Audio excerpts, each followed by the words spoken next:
Hi guys! Good day and welcome back to our channel, Mergence Garden. So ngayon ay bibigyan ko kayo ng update ng mga nilipat natin ng mga cactus dito, yung mga lacteas natin. And napapansin ko guys, parang happy sila dito.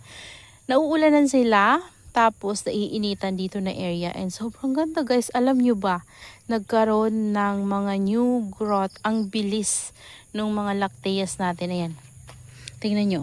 Parang mas mabilis siyang lumaki nung naulanan siya. Oh. Iba talaga yung tubig ulan guys. Kaysa sa pagdidilig lang. Yan o. Oh.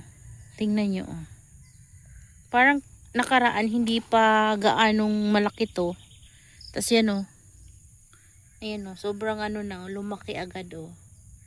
Diba guys? Yan. Tapos dito napansin ko din guys. Puntaan natin. This one o. Oh. Ayan. Oh. Kita nyo? Yung new growth niya. O, ayan o. Ang galing. So, sana ito din. O, laki na din guys ah. Ayan. Ito, wala pang progress to. Parang natutuyo. Ano ba siya? Natutuyo ba siya o ano? Hindi ko alam sa kanya guys. Hayaan nyo lang yan.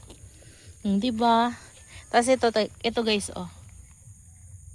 Yan. May new growth naman na talaga yan siya guys. Pero yung I mean sa biglang mabilis paglaki niya guys. Yung mabilis lumaki yung mga sa dulo niya. Kaya lumaki yung ano, yung heads. Yan, kagaya niya no. Yan, parang nakaraan dito pa lang yan siya. O ngayon, nung naulanan sila, 'di ba? Nakakatuwa. Yung ama ko guys, so naka rain or shine na. Yung aking amak. Ganda ni amak guys. Try nyo din si amak. Yan. Ito, walang new growth sa ating ano, spiralis. Ewan ko sa kanya guys. Bakit ganun? Di ba dapat pag may new growth nagigreen yung ganyan niya? Ito wala. Di ko alam kung tumangkad ba siya o hindi. Pero parang malaki yung dito niya. Lumaki siya. Di ko lang sure guys. Tapos ito yung mga pinagkatan natin. Mayroon ng new growth. Yan, yan. Ito. Diba, pinugutan ko to kasi pinupigit ko. Ayan, may mga new growth na siya. So, maganda din talaga guys kapag nagkakat tayo sa ating mga cactus. Para din guys, ano, bukod doon, makaparami tayo, makapropagate tayo. Tapos, yung mga ganyan nila, lumalaki. Kasi kung hahayaan natin niya, yung mga nandito lang yung mga, ano, lumaki, yung mga ganyan niya, parang hindi na lumalaki. So, ayan, tingnan nyo. Oh, diba? Nagkaroon ng progress yung dito na area niya. So, nung nakaraan kasi, nakatutok lang siya. Nung yung mga kinat natin, doon sila lumalaki. Pero yung mga old na, ano nila guys, mga ganyan, wala nang growth. Kaya naman, naisip ko na rin mag-cuttings. Diba? Ayan sila. Ito yung binili ko kay Mama Ilas guys, oh. Ano pala to, ang pangalan daw nito ay ribbon. Tama ba? Meron itong non-var, pero gusto ko tong variegated. Sana palaki ko to guys. Gusto ko to. Ayan, may new growth na siya. Oh. Yan, nagkaroon siya ng new growth dito sa ulanan. Yan, so ano guys, tuloy-tuloy yung paglaki ng mga lacteas natin. Nagugustuhan talaga nila. Yung dito guys, hindi ko na naibalik ko. Ito siya oh. Kasi lagi siyang natatamaan ng UV plastic. So, sagad na guys, kakakat ko. Kasi, gusto kong idikit siya dyan. Nakadikit na yan eh. Tapos, natamaan na naman ng UV plastic nung malakas yung, ano, hangin. Natanggal yung UV plastic. Ito din guys, oh. Ayan, oh. Tapos ito, grabe na yung, ano, laki ng mga ano natin dyan, oh. Ano nga pangalan niya? Kalimutan ko yung pangalan ng cactus na yan. Red Dragon nata, yun. Red Dragon, ito din. Oh, di ba guys, lumaki sila. Ang galing. Tapos ito na yung mga ano natin, Astrophytum na nilagay sa mga old pot ko.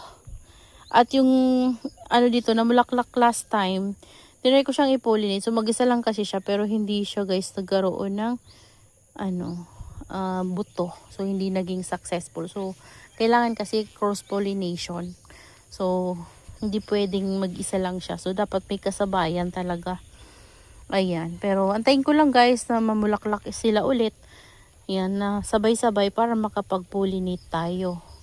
Yan, medyo mapapangit na talaga itong mga astro ko na to guys, kasi yung mga tama yan sila oh. Kasi dahil nga 'di ba dati nandito sila sa ulanan, nagkaroon sila ng mga ganyan. So ngayon binalik ko na naman sila sa ulanan. Ayan, pero maganda na rin na nandito sila sa ulanan guys, na kahit na hindi ako magdilig kasi maliliit yung pot nila, mabilis silang matuyuan. Bukod doon may patungan sila, hindi sila mapapasok ng worm. Ayan, yun yung maganda. So dito kasi tingnan nyo naman guys, mabilis maano ng worm. Tingnan nyo, dami ko na mabubunutin. Yan, laging natutumba ng manok yan guys oh. Kaya makalat. So yun guys, yung update dito sa ating mga cactus. Ito din oh, nandito na siya. O diba?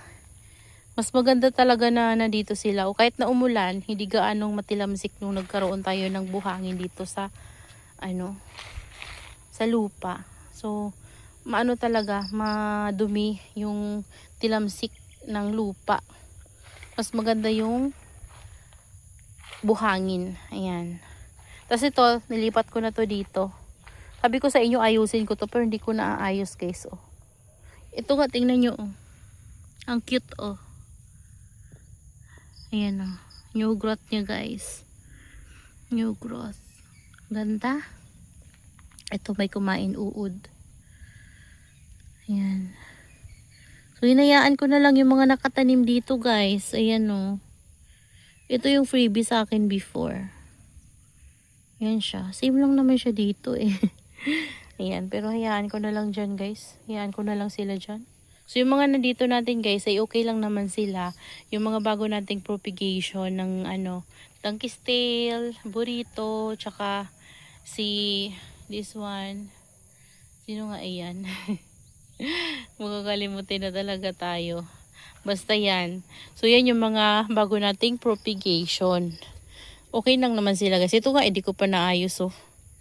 Tingnan nyo to guys oh. Variegated ba to? Mukha. Ayan oh, tingnan nyo. Zoom in. Ay, nalaglag na.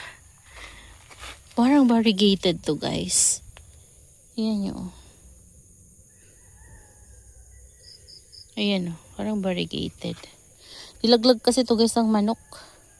So ayan lang natin dyan. Ayan. So, okay lang naman sila guys dyan. Ayan. Pati yung mga purple delight natin dito na area. Okay lang naman sila. Ayan. Walang problema. Maganda pa rin yung itsura nila. Ayan. Pati yung mga purple delight natin. Pati yung mga purple delight natin dito guys ay okay lang naman sila. Ayan. Magaganda pa rin yung itsura nila. Ayan. Maganda kasi yung sunlight dito na area ngayon. Kasi tinanggal yung dahon ng nyug. Ayan yung mga dahon ng nyug guys. Oh. Ayan. Tapos dito yung mga propagations natin. Okay naman sila. May variegated talaga guys. So panibagong propagation na naman ng variegated. Ayan. Panay lang ako guys. Kahit yung mga guys, mga variegated purple delight nyo nag-mutate, nagbumalik sa dating leaves. Tawag dun. Yung parang ganito variegated siya. Yan, di ba variegated siya, tapos naging ganito siya. Parang nawawala yung var niya. Yan, ito nga, nagkakaroon na siya ulit guys.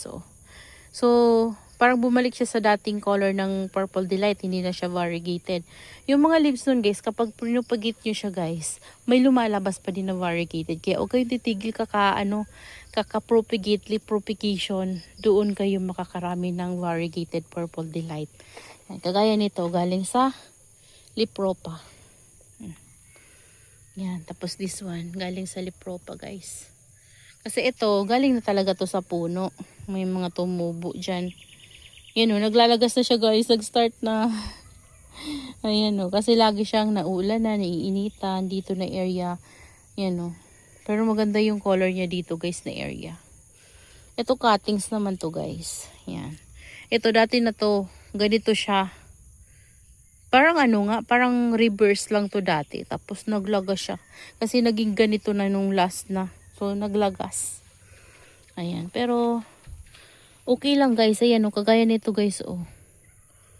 Hindi to variegated. Yung leaves niya hindi variegated. Tapos ngayon, yung nilabas niyang baby ay variegated na. Diba?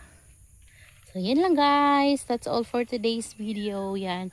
I hope you enjoy watching and see you on my next vlog. Nagbo-blurry guys yung yung camera natin.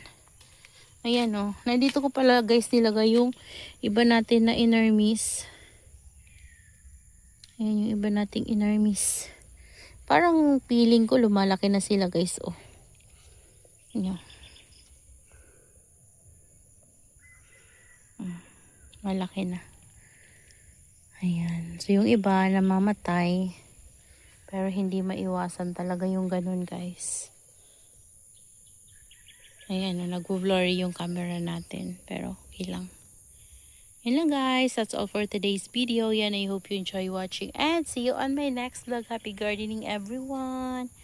Bye. Yan na yung update sa ating mga inarmis, guys. Ayan.